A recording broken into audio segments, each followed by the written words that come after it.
Bismillahirrahmanirrahim. Assalamualaikum warahmatullahi wabarakatuh. Perkenalkan, nama saya Nurhalia Harto, mahasiswi Fakultas Hukum Universitas Muslim Indonesia.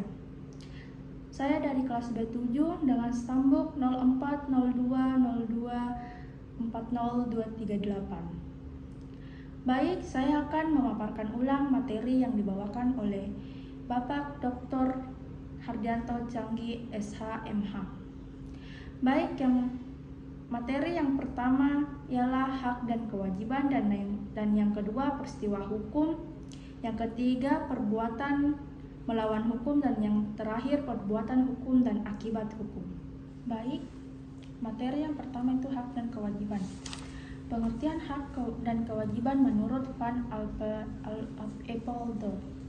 Hak adalah kekuasaan atau wewenang yang oleh hukum diberikan kepada subjek hukum, orang atau badan hukum, dan menjadi tantangannya adalah kewajiban orang lain untuk mengakui kekuasaan prosedur. Sedangkan menurut Sajipto Raharjo, hak adalah kekuasaan yang oleh hukum kepada seseorang dengan maksud untuk melindungi kepentingan seseorang. Adapun unsur-unsur yang ada dari dua pengertian di atas tersebut, yang pertama ialah unsur perlindungan. Misalnya seseorang tidak boleh dianiaya. Yang kedua, unsur melindungi. Misalnya kewajiban untuk melindungi. Dan yang ketiga, unsur kehendak. Contohnya, seseorang mempunyai rumah, maka hukum memberikan hak untuk orang tersebut, yang misalnya memberikan sertifikat rumah. Dan adapun pengertian kewajiban. Kewajiban adalah beban yang diberikan oleh hukum kepada orang atau badan hukum. Adapun penggolongan kewajiban. Yang pertama, kewajiban mutlak dan kewajiban nisbi. Pengertian kewajiban mutlak adalah kewajiban yang tidak mempunyai pasangan hak. Sedangkan pengertian kewajiban nisbi adalah kewajiban yang disertai dengan hak di pihak lain. Yang kedua, kewajiban publik dan kewajiban privat. Pengertian kewajiban publik adalah kewajiban yang berhubungan dengan hak-hak publik. Sedangkan kewajiban privat misalnya kalau kita berjanji harus ditepati. Dan yang ketiga, kewajiban positif dan kewajiban negatif, yaitu kewajiban yang menghendaki suatu kewajiban positif.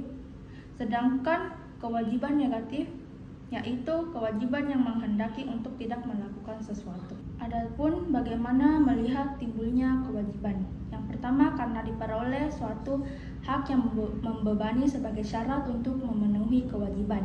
Yang kedua, berdasarkan sesuatu perjanjian yang sudah disepakati. Yang ketiga, adanya kesalahan atau kelalaian yang menimbulkan kerugian bagi orang lain. Dan yang keempat, karena telah menikmati hak tertentu. Dan yang kelima, karena leluasa. Dan yang keenam, berakhirnya kewajiban. Yang pertama, berakhirnya kewajiban ialah meninggalnya seseorang yang mempunyai kewajiban. Dan yang kedua, masa berlakunya telah habis atau tidak diperpanjang.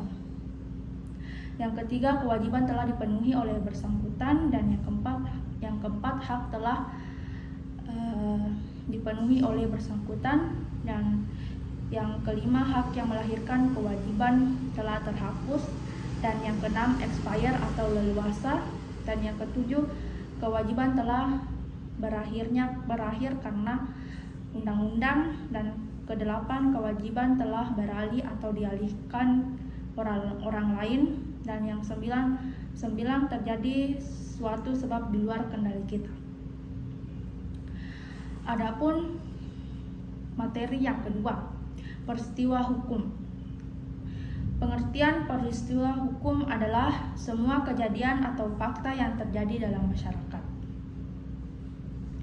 Dan adapun materi yang ketiga, melawan hukum. Yang pertama, sebelum tahun 1919,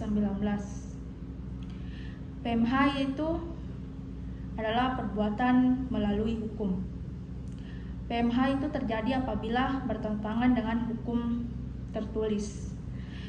PMH adalah perbuatan yang dilarang oleh hukum tertulis dan bertentangan dengan kewajiban hukum pelaku. Dan yang kedua, sesudah tahun 1917. Yang pertama, setiap perbuatan atau kealpaan yang menimbulkan pelanggaran terhadap orang lain atau bertentangan dengan kewajiban pelaku. Dan yang kedua, melanggar baik kesusilaan yang layak dalam pergaulan. Adapun materi keempat yaitu perbuatan hukum dan akibat hukum. Pengertian perbuatan hukum dan akibat hukum ialah setiap perbuatan subjek hukum yang mempunyai aturan-aturan hukum dan akibat hukum itu dikehendaki oleh subjek hukum. 3 jenis akibat hukum. Yang pertama, akibat hukum berupa lahirnya, berubahnya atau lenyapnya suatu keadaan hukum tertentu.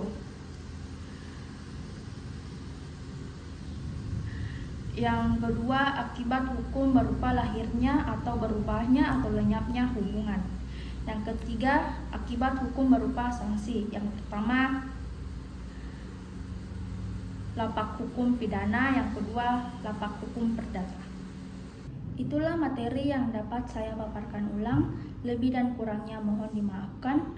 Wabillahi taufiq wal hidayah. Wassalamualaikum warahmatullahi wabarakatuh.